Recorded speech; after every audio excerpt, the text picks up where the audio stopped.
Please subscribe and like us today. Thank you.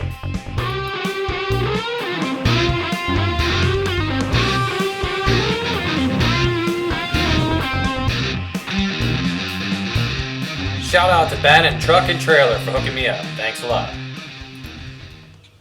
Hey guys, it's Brian with Team JTR.Spartacus. We're going to put the Curt Spectrum brake controller in today. We've got this, you can see it, but we've got a good sized trailer back here for ATVs. It holds up to 7,000 pounds. It's got brakes, and we'll be needing it for that. We're actually going to be trading in the old 5x10 trailer for that much larger 7x14. So what we've got it laid out right here. We got the brake controller. It's a Spectrum brake controller from Curt, 51170. It's a little dial on the dash, and then the other parts go up under the dash. And then we've got this 51527 cable. That should work. So plug and play. Going to zip tie the controller up underneath and put the other part right here somewhere on the dash. We'll see how that kind of works out, and you know, check it out. So this should be pretty simple. Basically just going to go under here to your OBD port, and then you're going to look underneath, and I'm not sure if you can see it, but there's going to be a wire hanging down there. We'll get up under there and take a good picture, but there's going to be a wire under there with a plug that's going to mate with this plug, and it's pretty easy plug and play type of thing. Okay, so I got the wiring plugged in underneath. I took a couple pictures. I don't know if you can really see that very well, but there's that plug that's hanging down. It's really easy. This is a Curt controller, so there's no switching wires around or anything. You basically just plug that in and pull it down. We'll figure out how to kind of route this up in there, and then I'm going to put the box right here.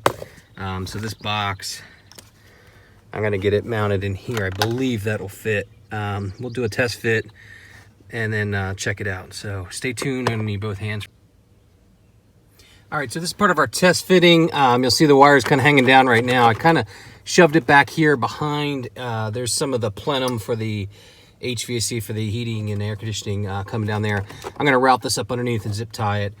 For right now, I'm just kind of zip tying it here behind this. Actually, it wasn't originally what I was thinking, but clearance-wise, that should be great. I'll probably put a second zip tie on it, but I'm going to check first with the panel to make sure I have the proper clearance and that this panel is going to go on okay before I go getting crazy and getting everything into final place. So it looks like it will. There is this little thing in the panel here. I don't know if you can see that sticking out, and I think it's going to be okay, and it's going to clear everything just fine. So I'm going to go ahead and turn this off for a second, check and make sure it fits okay, and then we'll check back in. So this is the test fitting. You actually see the wire and the zip tie hanging out there. I'll clean that up here in a second, but that fits just fine with it behind that. So I think that's the way I'm going to go. I'm going to put another zip tie on there, make sure it's all attached, zip tie the wire up out of the way, snake the wire up to the position that I'm looking for from the actual knob, and I'm going to go ahead and take that panel off again, do all that, and get it cleaned up. Pretty easy install so far. So the next thing we had to do is attach the switch to the wires on the end here. So you have to actually put that together. Pretty easy to do, and the instructions are in there.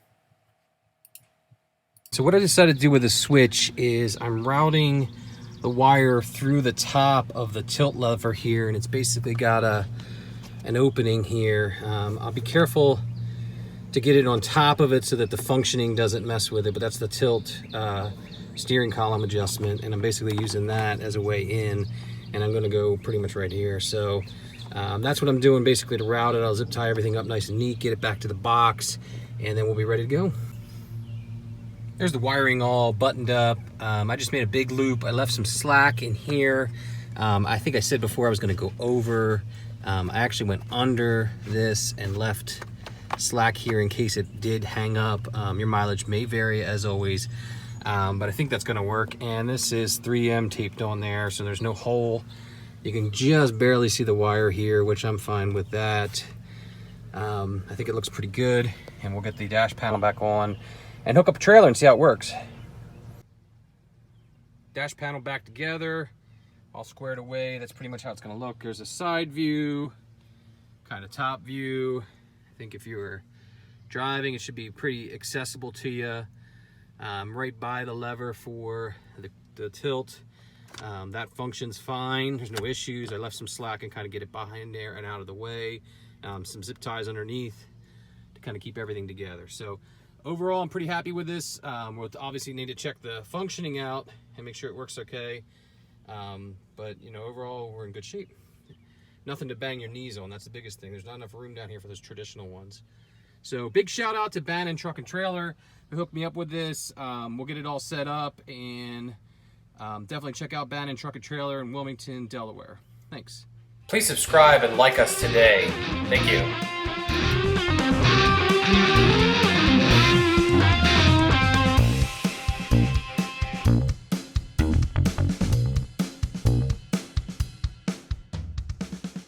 We got the trailer all hooked up. We'll go inside and show you how the Curt trailer brake controller works. This double axle trailer holds up to 7,000 pounds. Beyond the limit of this, by the way, so follow all the rules and keep your vehicle safely loaded. But we'll use those trailer brakes and we'll try them out and see how it makes out. Stay tuned. The Curt Spectrum hooked up here. I've actually been playing around with it a little bit with my trailer brake controller attached, and you can see sort of the lights lighting up, and there's an override mode that you can push, and then you can just simply dial. It's a pretty simple little system.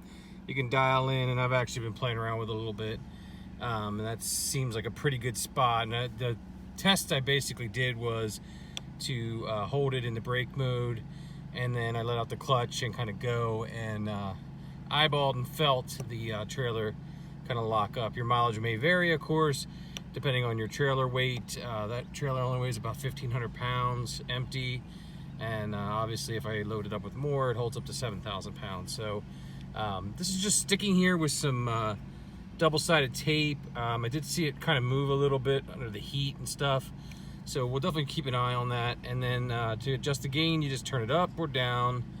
Like I said, this seems to be about the good point for me for right now, but it's easy to adjust. So overall, seems pretty good. Seems to work. Pretty easy install, as I noted yesterday. So far, so good. I'll be picking up some mulch and stuff tomorrow.